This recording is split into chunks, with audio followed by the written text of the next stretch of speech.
Well, hello everyone, and welcome to my pseudo live stream Q&A, part 2. This is like, I did this at Christmas and it worked out really super well. I'm basically pretending that this is a live stream. I'm not doing an actual live stream because this lavalier mic does not plug into my compy, so the sound would be really shitty. So I'm just pre-recording this and then uploading it later, but I'm not editing it at all unless something like really disastrous happens or if there's like a 5-minute break because I have to poop or something. Otherwise, I'm just gonna keep going and not make any cuts or edits to this video to save myself a lot of time and to give you guys a more raw experience. Oh, here comes Pan. Come here, buddy. I'm drinking white pear tea. Or Asian pear nashi, basically tea. It's really nice. It actually tastes like nashi. And my cats are all very confused because I dragged my softboxes into the living room. And yes, that is the Christmas tree behind me with the ornaments still on it. The cats love it, and I love Christmas trees too, so we're just going ahead and leaving it up for a while longer. So I'm going to answer questions, which means I need to load some questions. And I am vain and hate how I look in glasses, so I'm going to be blind while I look at these questions and answer them. So I have seen most of the questions, like I looked to see if they were all appropriate, or rather I looked to make sure that there were no like blatantly inappropriate questions so that I wouldn't read them out loud and be awkward. So I've seen the questions, but I haven't like thought about them so much. Let me find that tweet that I made. Actually, let's do YouTube first. I think I did Twitter first last time. Dooby-doo, how's everyone doing? You can't answer me because this isn't actually live. Let me see. Go to Community tab. Okay, we've got like almost 20 questions here. Okay, and I'm going to butcher all of your names. Just fair warning and apology in advance. Andre VL asks, what's your favorite anime? X capital D. I'm in the process of making a video now with my top 10 anime. I thought it would be a really easy video to make, to just pound out really quickly, but I'm doing B-roll and I've already spent like 10 hours on it. So maybe in February that video will come out with my top 10. So yeah, stay tuned, but I think you all can guess what it is, like based off of most of the content I do up here. Crystal asks, was there a point where you thought about quitting the translation business? I mean, yeah, not quitting per se, but more like putting it like on the back burner to try to pursue different things that might earn me more money. That's really the only point in my life, or points in my life, where I was like, maybe this translation thing isn't working out. It's like, I need more money, I'm broke. So that's really the only time. Otherwise, nah, not really. I like translating enough to keep doing it indefinitely. Maximiliano Pichelluck. Yep, I definitely pronounced that correctly. Asks, did you ever had a moment when you thought I'm quitting Japanese? Similar question.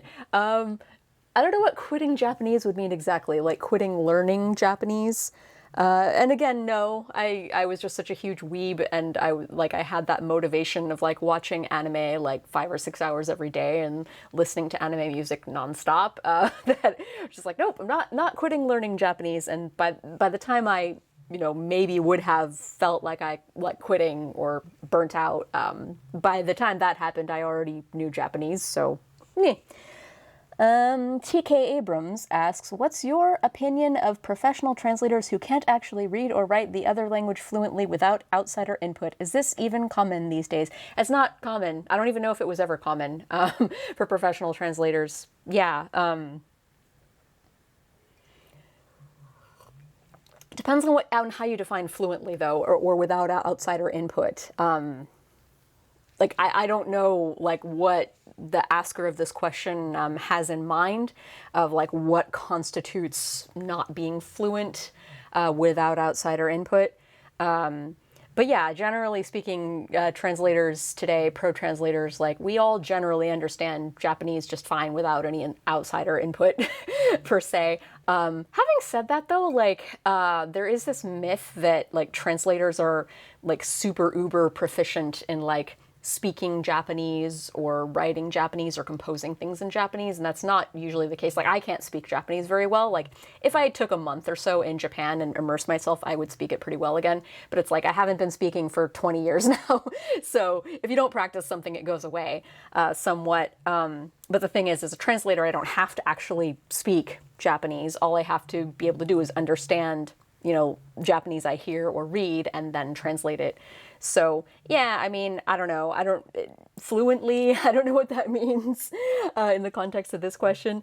But yeah, I think the source of this question, I think where this question was coming from is the person thinks that some Japanese translators don't even understand it and they have to like look up every word, and that's just not true. Matthias Moreira de Arau, I'm so sorry, asks, is manga translation any different from anime? If so, why? Also, have you worked on any manga translations? Not professionally, no. I really want to translate manga professionally. I think that's the next step. I'm gonna maybe start trying to pursue that a little bit more, like trying to get into manga translation. My agency that I'm with now does not do any manga translation, which is why I haven't done any. But I used to translate manga just like on my own, on my webpage, like a long ass time ago. And I really liked it. Apparently, I learned this recently, they use Word a lot, and I, as a game translator, mostly use MemoQ and Excel, and then as an anime translator, I use AGSub, however you pronounce that program. I've probably been mispronouncing it my entire life. But yeah, that's mostly how it's different. There's sound effects to translate with manga. That's like the main difference I can think of. There's not really sound effects to translate with anime. Sometimes there is with games. That's pretty much it. John asks, not a question, but I love your shirt. Toski is one of my favorite characters in Shiyugi. Yay, he's my favorite too. This comment will make no sense unless you saw the post on my YouTube community page. But in the post, I was wearing a Toski t-shirt that a friend of mine painted actually back in high school. She was one of my my people that I converted. I basically converted like a third to a half of my friend group in high school into weebdom. Like nobody in my friend group was really, I don't know, like a couple of them were, they probably had seen Akira or like an anime here and there. But I was like the one who started spreading the gospel of anime to my friend group. And she was one of my earlier, like we all kind of converted each other at the beginning, and she painted a Tusky shirt for me, which I still have. What websites do you recommend for finding translation work? Short Memory asks. Yeah, so I haven't really applied much for work in like 7 years now, so I feel like I'm not the greatest person to ask for advice on like getting jobs. Like I'm kind of at the point now where I need to reach out and ask like younger, more active translators in the field, how do I get manga jobs and stuff like that. Pros.com is the place that I used to recommend, and it used to be a pretty good site to get work. Now, not so much anymore. I'm finding actually now just go on Twitter and add a bunch of people in translation and localization. Join Discord groups too. Like that's becoming more of a thing. Everything kind of shifts and changes like every few years of where you find work. And it seems nowadays that like, yeah, Discord groups and then networking through Twitter are becoming a little more relevant now than like websites used to be. Like following also all the companies you might want to translate for. And then just because then when they have openings, they'll post it on Twitter. So yeah, that's probably like the best advice I can give right now. But again, I'm not the best person to answer that since I haven't like successfully applied for and gotten new work in 8 years now. Do you watch J-dramas? Joniness asks.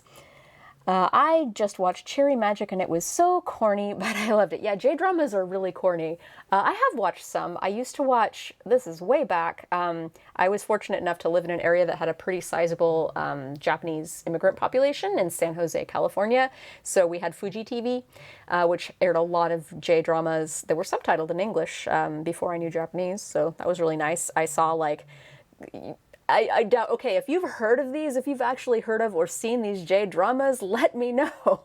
Futariko, which is about two sisters, I think. God, I don't even remember. But I remember the name of the show. And Ten Urara was a really nice one. Ten Urara, I do remember that one pretty well. It was about a girl who wanted to become a carpenter, like a traditional Japanese carpenter when she grew up. And then she did become a carpenter, and like all the trials and tribulations of her achieving her dream of becoming a carpenter. And of course there's like romance in there too, but you know, and I've seen some others. Yeah, and I've translated a couple, and yeah, they're all right. I haven't seen any recently though. I think the last J-drama I saw was one that I translated like 6 years ago. Felipe Ramos Mendez asks, do you like Attack on Titan? If you do, who is your favorite character? Yes, I like Attack on Titan, and my favorite character is Hanji, the crazy higher up in command in the Scouts who loves like torturing and dissecting the Titans. She's awesome. She's both my husband and I like her the best, and I think he likes her the best. And then I also really like Levi. I mean, obligatory fangirl. I mean, besides being pretty, he's just a really cool character. I have not watched a single episode of season 4 yet though, because I don't know if y'all know this, but when you have a spouse, what you do primarily is you watch shows together. And if you're watching a show together, it's just a cardinal sin to like watch ahead in the show without your partner. And he hasn't been in the mood to watch more Attack on Titan, mostly because he wants to watch the dub only. He's a normie. He's not like a weeb. So he greatly prefers dubs over subs. And so we've been watching the dub. And like they just came out with, I think, 1 episode of new Attack on Titan dub. So we'll probably watch that soon. Might even watch it tonight if he wakes up on time. But yeah, I haven't seen any of season 4 yet, so no spoilers in the comments. How to learn Korean. Love your new channel setup. Do you watch ContraPoints by any chance?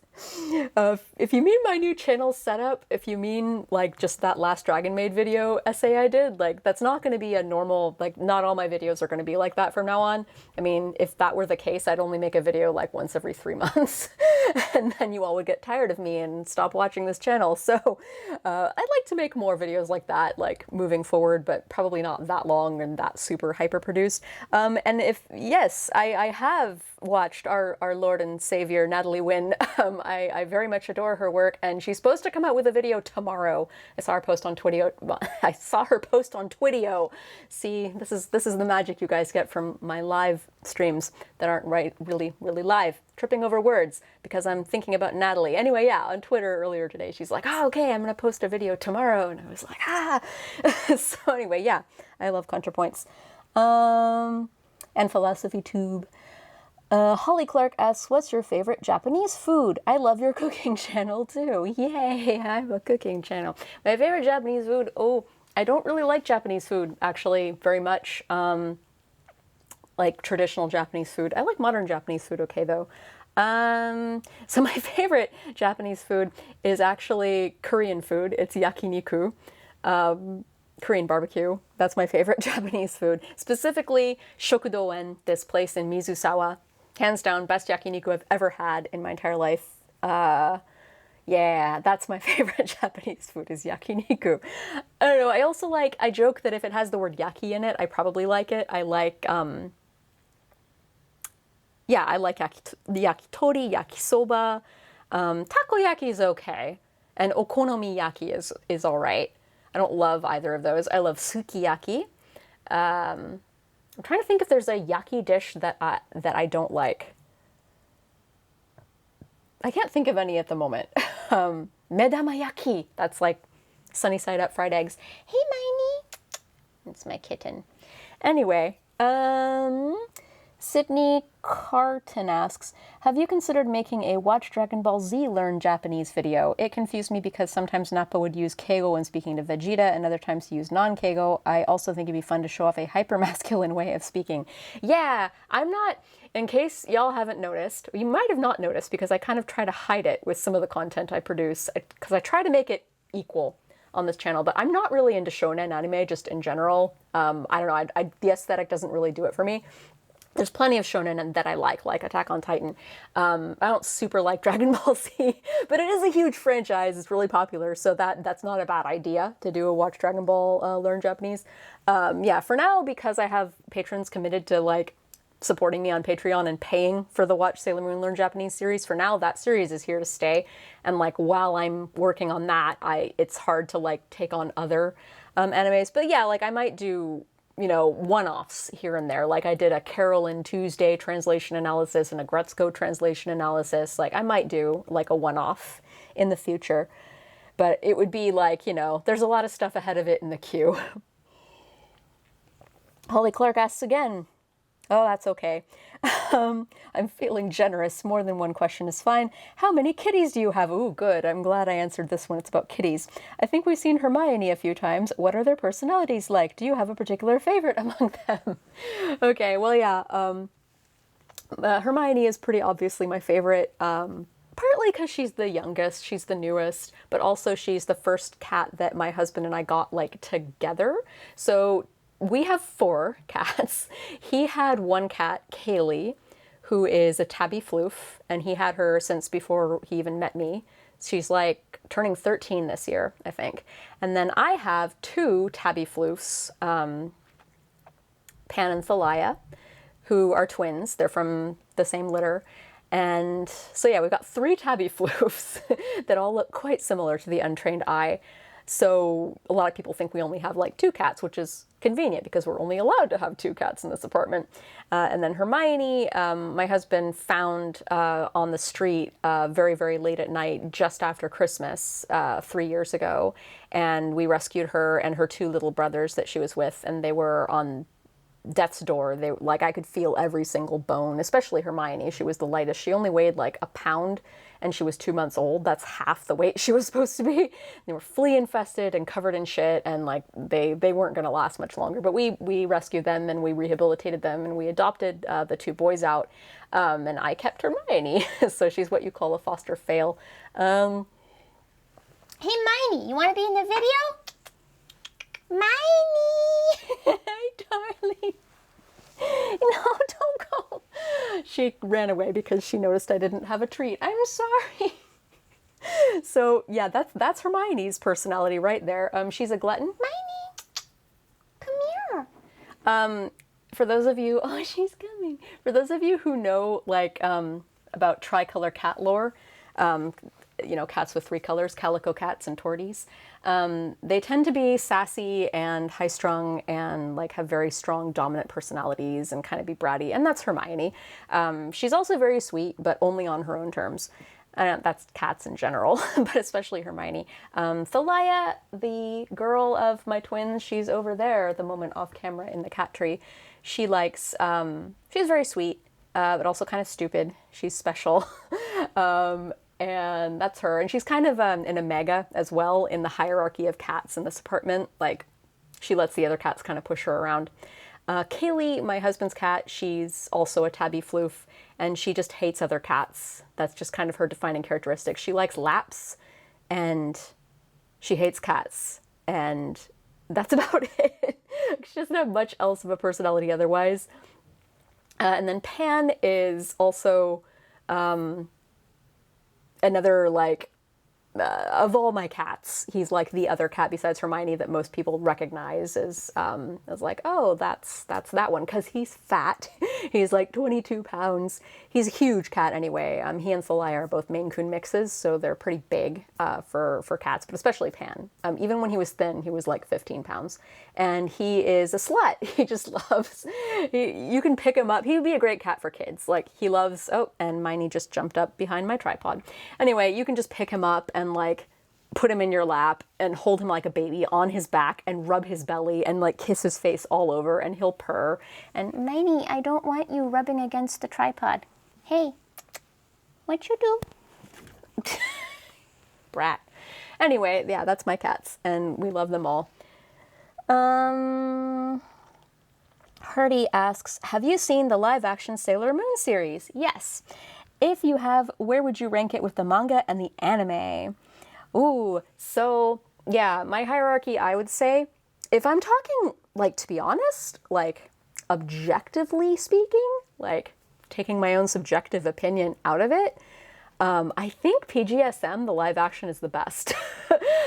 Just like in terms of pacing, storytelling, the original stuff that it brought to the story. Like, I don't necessarily like child human Luna, which was sort of the Chibiusa stand-in, and I didn't necessarily like that Queen Beryl human idol stand-in, but I loved a lot of the other changes that PGSM made, like that Minako was an idol, and the spoiler that happened to Minako, and Darkury, like when Sailor Mercury became evil. Like, I liked all those original things about PGSM. And again, the pacing was great. It had a really great mix of like character relationships and like the characters, and the action scenes are still wonderfully campy, but it also had that nice seriousness.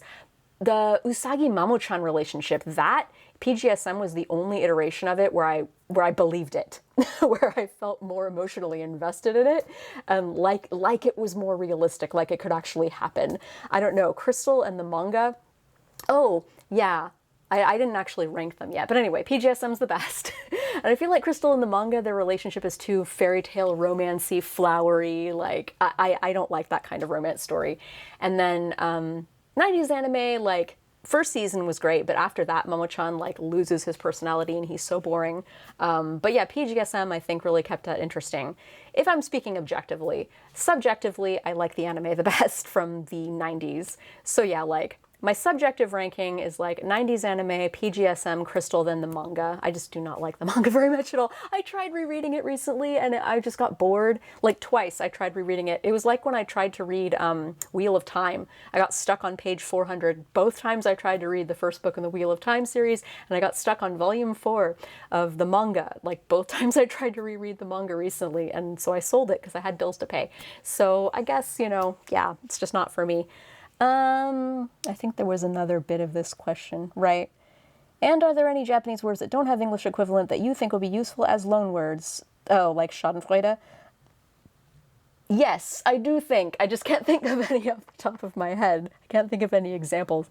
Anytime anyone asks me for, like, words that are something, like, I can never think of anything on the spot, so sorry about that.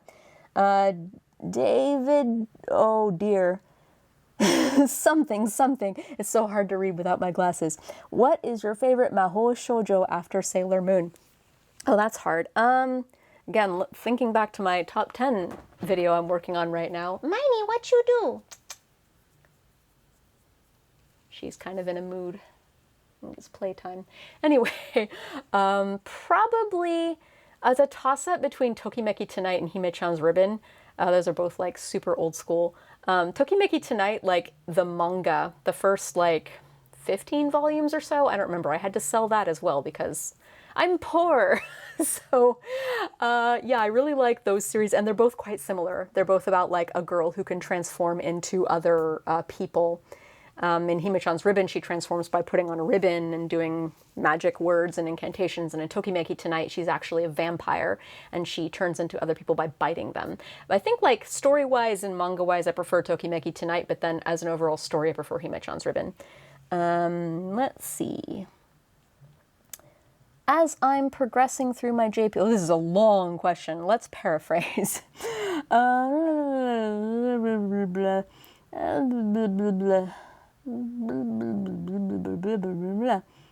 Okay, so my question is, how did you deal with this when you came to know about it, more like actually experience it since you lived in Japan? Oh, the anime characters don't talk like real people. Did it make you like the character less, make you dislike anime for a while, or just like anything?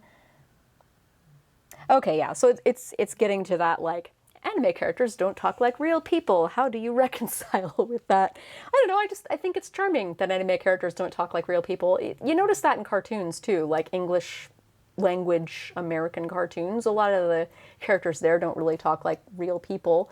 It's just a stylized, very heightened way of speaking, and it's fun. Yeah. I don't really know what else to say. What is your favorite, Hallie Brooke Davidson? What is your favorite dialect of Japanese to translate from? Normal Japanese, because it's the easiest. What is your favorite English dialect to translate to? Again, regular English. Yeah, like, we're usually instructed to keep our dialects rather neutral, and then there's many different schools of thought on, like, you know, should Kansai Ben, for example, be localized as a southern accent? A lot of people would do that. I even used to do that sometimes. Usually it just kind of confuses things, and you're, like, putting a culture into it that wasn't in the original one, and it's just kind of weird. So yeah, we usually just keep the dialects all quite neutral. But I do really like Kansai Ben. I'm quite fond of that.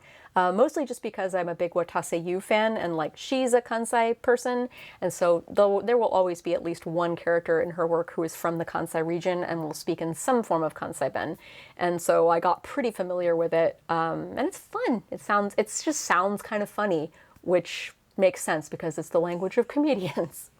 How am I doing for time? Oh my goodness, it'll be time to restart the camera soon, which is good because I'm almost done with this batch. Alma Korea asks, how difficult would it be to localize the anime Showa Genroku Rakugo Shinju into English? Are the Rakugo-specific speech patterns too unfamiliar for an English speaker to understand? I haven't seen the anime in question, although I know there is like an anime, at least one, that deals with Rakugo. Yeah, that would probably be some of the most difficult stuff to translate just because Rakugo is like, yeah, it's definitely quite different. And it's comedy. And like comedy is the most difficult thing to translate, like comedy and poetry. So yeah, that would probably just be extremely difficult to translate. But I can't really speak specifically on it because I've never seen it.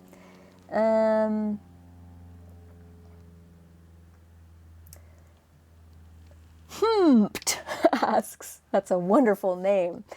Do you think that the translation industry in general is still worth getting into in 2021 as a prospective university student thinking about what careers to do with Japanese? The impact of AI translation, etc. I find myself wondering if I decided to get into translation, whether translators would even still be a thing in a decade or two, or rather if translators would instead become AI translation checkers. I mean, it's already sort of happening, the AI translation checker thing, but with localization of entertainment and games, you really would need a super sophisticated AI. Like where AI are at right now are pathetic with Japanese to English translation because you have a high context language into a low context language. Hey, Miney. Does everyone want to see you? Come here, say hi. Miney, what you do? Oh, where are you going? Yeah, so a lot of people get kind of freaked out about AI and machine translation, and it definitely is taking over some fields of translation and some language pairs. But yeah, Japanese to English is a really hard pair for machines to get. And like, yeah, I really honestly can't foresee a future anytime in the near future where AI like completely take over and we become just translation checkers. By the time that happens, all the other industries will have been taken over by AI as well. Like, most industries are in trouble. So, yeah, I wouldn't really, Oh, hey. I wouldn't really worry about AI taking over, like, you know, Japanese translation of entertainment specifically. Worry about AI taking over all the jobs. Well, or don't worry about it. Actually, I think it's a good thing if we enact really good policies to go with that because, you know, potentially we can be liberated by the AI and we all won't have to work as much if we do this right. But yeah, just get into whatever field you want to get into, you know? If it's something you want to do and you have a passion for it and you're good at it, then do it. Hey. Oh dear, so I have to restart my camera. I don't want to disturb Kat. Let's see if I can do this. Sorry, Miney. Oh, it didn't work. I hate it when I try to shift ever so slightly and then she just runs away. like something terrible happened. Okay, now on to Twitter. Let's find that tweet that I did a few days ago. I should probably do like a hashtag when I do this prompt. Where are you? Miney!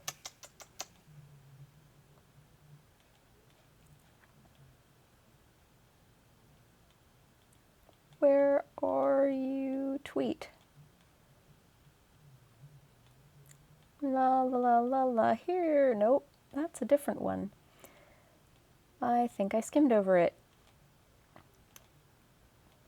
Dooby dooby doo. Here's all my Utena shit posting. Hey, if you don't follow me on Twitter, by the way, go ahead and follow me. Here we go. Alrighty. So, Twitter questions. Miney! Come here! She's looking at me. Come here! I promise I won't shift in my chair again. Miney! She's just looking at me like, okay, I'll just start talking, and then she'll get in my lap right when I'm thinking about getting up, because that's what she does. Frederick Frankenstein, like Frederick Frankenstein, I suppose. I have a theory that companies find Japanese to English translators to translate their content into English, and then find English translators to translate that into other languages because it's cheaper. Do you know this to be true? I don't know, like, specifically that they do that because it's cheaper or whatever, but sometimes, yeah, they'll have Japanese to English translators translate something into English, and then they will have, like, English to German, English to French, English to Portuguese, English to Italian translators translate from that English translation. I think if they care more, that they try to get translators of Japanese to German, Japanese to French, Japanese to Italian, because it's going to be a better translation. If you're going like, if you're taking like English in the middle, it's like a game of telephone, and the translation will get skewed, especially from, again, like a high context language like Japanese into a low context language like English. And yeah, so I don't know about that they do this on purpose because it's a cheaper thing. I would assume the only reason they would hire like English to French, English to German instead of Japanese to French, Japanese to German translators is simply because it's probably harder to find Japanese to German, Japanese to French versus English to German, English to French translators. Red Bard asks, so, you haven't seen Oran. You're only now getting into Utena. What are some of the other well-known series you haven't seen yet? Which are the ones you get nagged about most frequently? There's such a long list of like famous stuff that I haven't seen. I mean, I'm just one of those people in general, like I haven't seen popular things, like I'm much better now, but like movies, if ever I were hanging out in a group of people, they'd be like, oh my God, you haven't seen that movie? Oh my God, you haven't seen that movie? So I'm always that person. I always watch obscure things and read obscure things and like, I don't know, do other activities other than watch movies all day or watch anime all day. So yeah, like I haven't seen fucking Naruto, One Piece, Bleach, what else haven't I seen that's huge? So many other shows, I'm sure, that are huge that I have not seen. But the only ones that I get, like, nagged about for not seeing are just new anime. I don't really watch anime seasonally. I only watch, like, maybe 7 seasonal anime per year. And then of that 7, like, 1 or 2 of them I might be watching just because I'm translating them or something related to them. So yeah, just new anime, actually, are just the ones that I get nagged about. But, woo, my hair is touching my microphone. Sorry about all the swishing noises you probably have been hearing. But yeah, as for Utena, I sort of unofficially dropped that this morning. I was like, it's time for my breakfast and anime break. Shall I watch more Utena? And I'm like, it just feels like a chore. I'm not really that wowed by it. So I started watching a new anime, actually. Oh God, what's it called? Egg something or another. It's that egg anime. It's really weird, but very interesting and very... It really drew me in. Anime... I worried it'll betray me, though, because anime, like, they're really good at having amazing first episodes, and then it just goes downhill from there, so who knows? Maybe I'll keep watching that egg anime. Greg asks, have you ever had a translation of yours revised after its initial release? Yeah. It's extremely common. I always have an editor after I've translated something, and then they'll change things. But it's little teeny tiny things here and there. It's never like giant changes. And the only ones that I usually notice, like in the anime I translated last season, I was kind of upset because I guess I was only allowed like one shit per episode. Like my quota was one, and I went over that quota a couple times, and like I noticed they changed it to crap in the subtitles, and it's like, if I had known you were gonna censor it and change it to crap, I would have done damn it or something that just sounds more natural than crap. Like, who just yells crap as an expletive? I don't know. I never really do that, especially in the context it was in, and I was like, So, but usually it's extremely little things. Like, they'll correct a grammatical error that I actually had that was legit, or like they will reword something ever so slightly occasionally, but usually not very many changes that I notice. Like, I don't like watch and play every single thing that I've ever translated and like skim it very carefully to see what was changed. So I don't actually know specifically. And the second question from Greg, do you think Mandarin, Chinese, and or Korean would be easy for you to pick up with your advanced proficiency of Japanese? So Mandarin, Chinese, yeah, I mean, like Chinese in a way would be sort of easy for me to pick up just because I already kind of know a lot of kanji. For those of you who don't know, kanji in Chinese are different from kanji in Japanese. So like, it's interesting. Like I'll get my fortune cookie at a Chinese American restaurant, and I'll look at the fortune in Chinese on the back, and I'll be able to read like half the characters, and I have a fun time like guessing what the fortune means, and sometimes I'm partially correct. But Chinese is like one of the hardest languages in the world to learn, I think. So that'd still be kind of hard to learn. And then Korean, actually I think Korean would be harder for me to learn because I kind of discern Korean as that language that sounds like Japanese, but I don't understand what they're saying. So I think that would be really confusing for my brain to like learn another language that sounds a lot like Japanese but isn't. And also I just have no interest whatsoever in learning another language. I get asked like about that a lot, and I'm just not interested in learning any more languages, so I don't know. Olivia Teresa asks, trying to build a portfolio as a freelance JP to EN translator, what kind of material stands out? Yeah, so I've never hired before. Like that's more the kind of question you'd ask someone who hires translators. I honestly don't know what to put in a portfolio. The only like hiring site I've ever been on is the translating test. And I would say all in all, the translator test is really what determines whether or not you get a job. Like your resume can have a bunch of crap on it, and like you can have a great portfolio or whatever, and you could have like got an MA in translation from some wonderful university. But if you don't pass their translator test, they don't really care.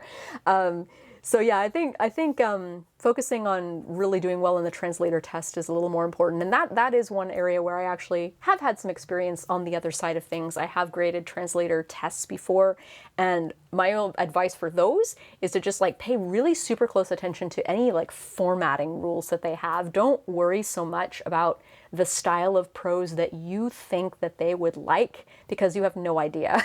And they're not going to tell you either, by the way, which is wonderful of them to not help you out that way and not tell you what they want. But yeah, really pay attention to things like programming, like coding tags, character count, little technical things like that, because like getting those things wrong often docks you more points than like wording something not in the way they wanted you to word it exactly. And obviously, like getting something flat out wrong, like translating "I am your father" as "I am not your father," like that gets you a lot of negative points on your test. But yeah, it's those little formatting things that they really care about you getting correct. And, you know, as a translator, you might think they aren't super important, but they are, at least on the tests. Wayne asks, do any of your cats have gourmet tastes? Have you ever given one of them sashimi? I'm sure they'd all like sashimi because cats love fish. I don't really like sashimi, so I never have it. So I don't think I ever will give them sashimi. Sometimes I get sashimi grade tuna, and then I coat it in sesame seeds and I sear it briefly in a pan. So like the inside is still raw, but the outside is cooked. And they like that. They've had that before. Hermione is, as I mentioned before, she's a glutton. She eats everything though. Like she likes junk food. She likes crackers. She likes Cheetos. She likes Cheez-Its. She likes pasta. But her favorite thing of all which is probably what she thought that I was going to give her when I called her earlier, is cracklings. Whenever I cook with meat, I always like any fat that I cut off, or chicken skin or anything, I'll cut up into little pieces and I'll render the fat out and use the fat in cooking, and then I'll feed the cracklings to the cats, and Hermione goes batshit crazy over that. Is that phi? Like a Greek symbol. I think that's phi. Anyway, Phi asks, what are some anime series movies that tell a very good story in your opinion? Also, any shows you'd recommend would be lovely. Oh my goodness. Oh, on the spot. Okay, so that tell a good story, and these are more the kind of shows I'm interested in right now, by the way, is like shows that tell a good story, that are character-driven plots. I'm very, very adamant about that. I like A Place Further Than the Universe, Yorimoi. It's a great story, great characters, great relationships. I saw Erased recently, and that was really good. The end was kind of like, what? It was sort of rushed. And then I saw Mother's Basement's video about that, where he explained why it was rushed. They had to rush the last part of the manga. But that's a great story. It's kind of heavy and sad, but it's a really good story. Another really good story, Ayashi no Seres. I'm just going to kind of start listing all the anime that's in my top 10 anime. Ayashi no Seres, or Sarah's Celestial Legend. It's another older series. I recommend the manga for that one, not the anime. The anime's all right, but the manga. Good story, good story. I would say Death Note, but that's like not so much about the story. It's more about like psychology and characters and stuff like that. I'd still say that tells a pretty good story though. Shigeyugi, I think, tells a good story. It is an isekai reverse harem anime done right. Thank you very much. There's many others that escape my brain at this moment in time that are great.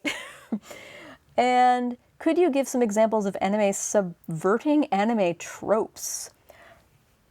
Don't know. I can't think of anything on the spot. Anime subverting anime tropes.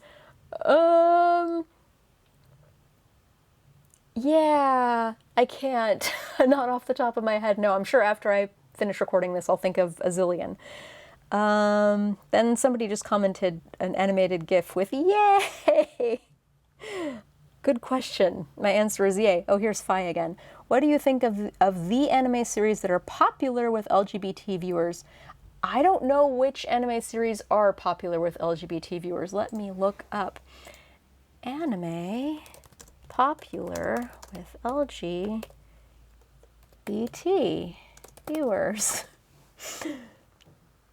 10 LGBTQ plus anime characters we love.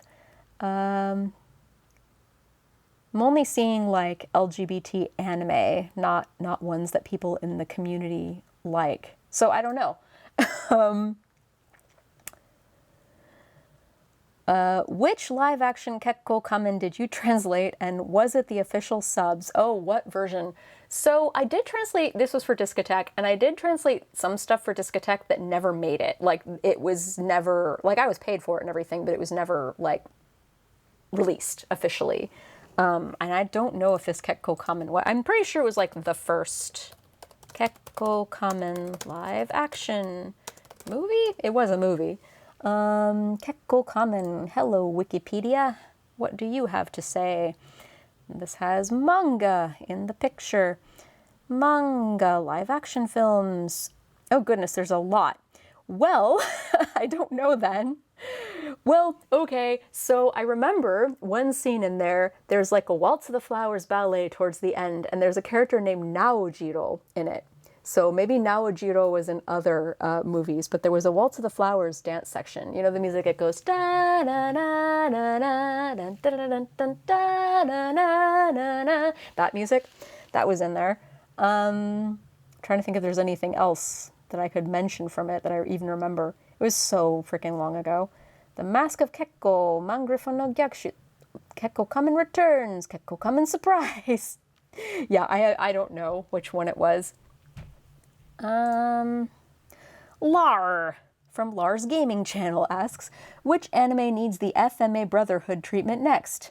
I have no idea what that reference is. I have not seen FMA Brotherhood, so add that to the list of anime I'm supposed to have seen.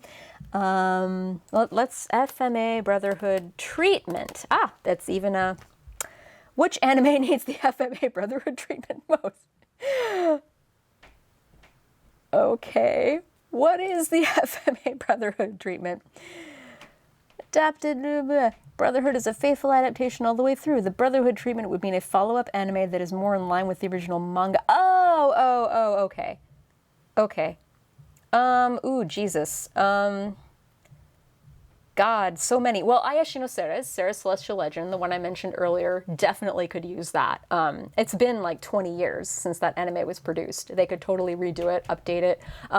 Glass Mask, it's already been animated like 3 or 4 times, but it could use it again, like after the manga finally is finished and we finally have like a satisfying conclusion to it. It'd be really nice to get like a great long epic anime series for that as well. Yeah, I would say Ayashi no Ceres or Ceres Celestial Legend. That story really deserves a good, fleshed out anime, like with a nice high budget that doesn't cut corners and doesn't cut out character arcs of my favorite character. What else do we have? Oh, one more question. M asks, what do you think of manga masked content? I don't know what manga masked is. Let's look. The Masked Man. I like manga.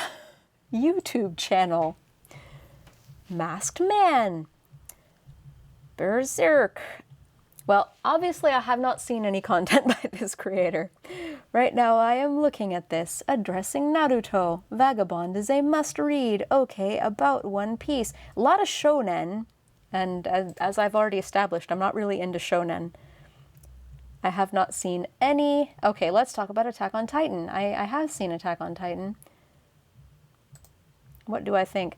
Oh, you know what? If I watch this, I'll probably demonetize my video or something. Anyway, I don't know what I think of this person's content because I have not seen it yet. But it looks like there's a lot of shonen, so I'm probably lukewarm on it since shonen isn't particularly my thing. All right, well, my cat didn't come back. Miney! She's still just like parked on the carpet, like looking up at me. I think she wants me to get up and give her a treat or give her attention, and she doesn't understand why I'm sitting here on a couch talking to myself. Anyway, thank you for attending, watching, and participating in this lovely pseudo live stream of mine. And nothing catastrophic happened, so I didn't have to make any cuts, aside from the middle part where I had to stop the camera and start it again because it does not record things longer than like 28 minutes. I don't know why it does that. I can probably change it, but I am not technically savvy enough to do so. Okay, enough rambling. This video is going to take forever to upload. Stay hydrated, stay masked, and yeah, have fun, have a nice day, goodbye.